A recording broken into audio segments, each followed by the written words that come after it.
Hey guys, welcome back to the new video. तो भाई यार फाइनली जिसका हमको बहुत सालों से इंतजार था वो फाइनली हमारे पास आ चुका है। और आप सबको ये तो पता चल गया होगा कि मैं किसकी बात कर रहा हूँ, क्योंकि बहुत सारे लोग हैं ना वो कह रहे हैं कि भाई इसका कमबैक नहीं हो रहा, उसका कमबैक नहीं हो रहा। जी हाँ दोस्तों, मैं बात कर रहा हूँ अपने सबसे पहले और सबसे फेवरेट सिंगर हनी सिंह के बारे में।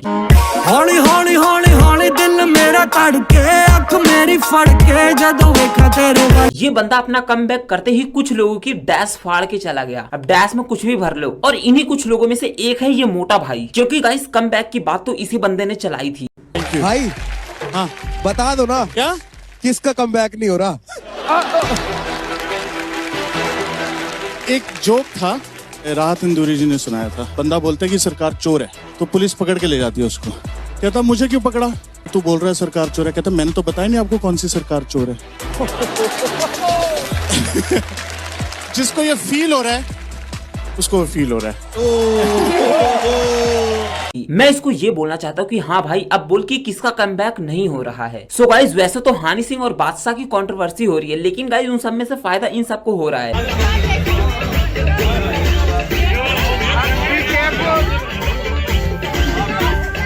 तो गाइस ये वीडियो बहुत साल पहले की है, जहां पर हनी सिंह अपने हाथों से बादशाह को केक खिलाता है किसी के बर्थडे पार्टी में। लेकिन गाइस इसके कुछ साल बाद जब हनी सिंह एकदम से गायब हो गया और इसने 2-4 कॉपी गाने क्या निकाल दिए, ये तो अपने आप को म्यूजिक का बादशाह मानने लगा। मतलब गाइस जब देख रहे हो कि यहाँ पर इन दोनों की दोस्ती कैसी लग रही है, जैसे लग रहा है कितने जिगरी यार हैं। पर हो सकता है कि दोस्त अभी भी हो, लेकिन एक बंदा है ना जिसने सबसे पहले इस लड़ाई को स्टार्ट किया, और उसी के बारे में तो है ये वीडियो। हनी सिंह यहाँ पर बादशाह को अपने हाथों से बर्थडे का केक खिला रहा होता है, और आगे चलकर अब के समय में बादशाह ही हनी सिंह को ट्रोल कर रहा है, और बहुत सारी जगह कह रहा है कि भाई इसका कमबैक नहीं हो रहा है। मतलब हाँ उसने प्रॉपर नाम नहीं लिया, लेकिन उसका कहने का मतलब तो यही था। और कुछ महीने पहले गाइस ये बादशाह और रफ्तार मिलकर उसको एमिवे बंटाई को ट्रोल कर रहे थे।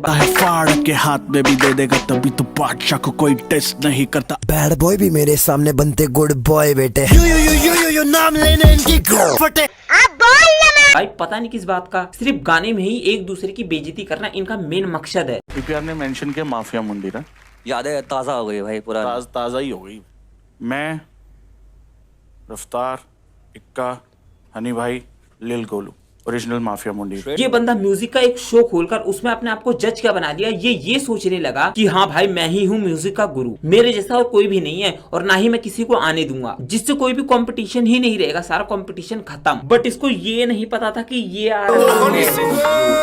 इसको ये बात नहीं पता कि जब ये म्यूजिक का एम भी नहीं जानता था ना, तो उससे पहले हनी सिंह यहाँ पर राज करता था। और गाइस मुझे ये नहीं समझ आ रहा है कि ये अपने आप को सिंगर क्यों बताता है, क्योंकि इसके आधे से ज्यादा गाने तो कॉपी करके ही बने हुए होते हैं, और पता नहीं कौन कौन सा गाना निकालता है ये। इसीलिए इसके कई और गाने में ना बहुत बड़ी बड़ी कंट्रोवर्सी हुई है, जैसे कि ये भोलेनाथ वाला गाना।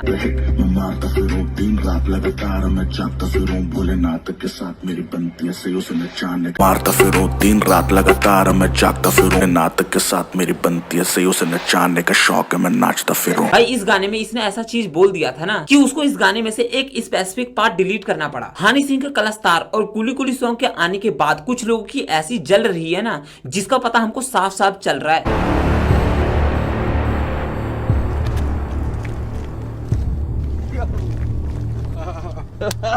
गाइस हनी सिंह के इस सॉन्ग के टीजर आने के बाद इसने इतने सारे रिकॉर्ड तोड़े हैं ना, जिसका जवाब मैं आपको नहीं दे सकता। सबसे पहले इसकी टीजर की वीडियो पे 2 दिन पूरा होने से पहले ही ना इसकी वीडियो पे 1 मिलियन लाइक पहुंच गए थे, और बादशाह तो जबरदस्ती अपनी म्यूजिक पर एड चलवाकर उस पर व्यूज लाता है, पर लाइक उसके कम ही रहते हैं।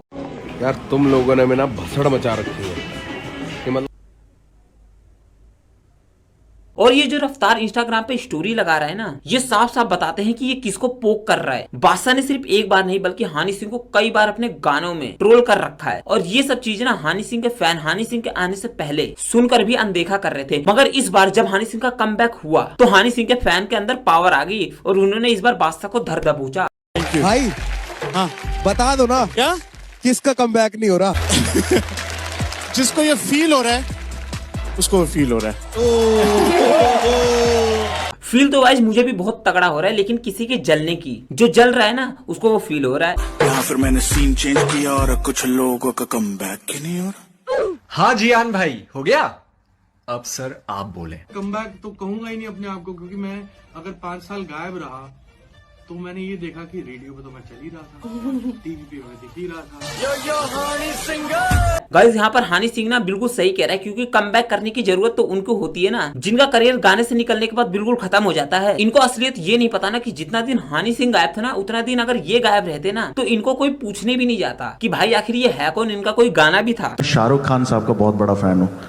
अच्छा। हाँ, तो जब मैं अपने लिए एक स्टेज नेम ढूंढ रहा था तब उनकी फिल्म आई थी बादशाह, तो मैंने सोचा बादशाह रख लेते हैं। तो गाइस गाना तो ये कॉपी करता ही था, वो तो इसका पेशा है ही है। लेकिन गाइस मुझको बाद में ये भी पता चला कि ये झूठ भी बोलता है, क्योंकि पहले ये स्टेज पे फेमस होने के लिए शाहरुख खान का नाम ले लेता है, फिर इसकी ये दूसरी वीडियो देखो। ਇਹ ਭਾਜੀ ਮੰਮੀ ਜਾਂ ਉਹਦਾ ਕਹਿ ਲਓ ਵੀ ਹਨੀ ਭਾਜੀ ਵੀ ਉਹਨਾਂ ਨੂੰ ਵੀ ਦੱਸਿਆ ਵੀ ਕਹਿੰਦੇ ਯੂ ਲਿਵ ਲਾਈਕ ਅ ਬਾਦਸ਼ਾਹ, ਮਤਲਬ ਤੂੰ जब तेरा मन करता तू फोन चकदा है, जब तेरा मन कर। सो गाइस आज की इस वीडियो में बस इतना ही, क्योंकि अब इससे आगे मेरे से नहीं बोला जाएगा भाई इसके बारे में। मेरा तो अब यहाँ तक पहुंचते पहुंचते दिमाग खराब होने लगा भाई, बहुत तगड़ा वाला। तो गाइस इस दिमाग को शांति देते हुए इस वीडियो को एक लाइक करके, चैनल को सब्सक्राइब करके, और हाँ इंस्टाग्राम पे फॉलो जरूर करना, और बाय बाय।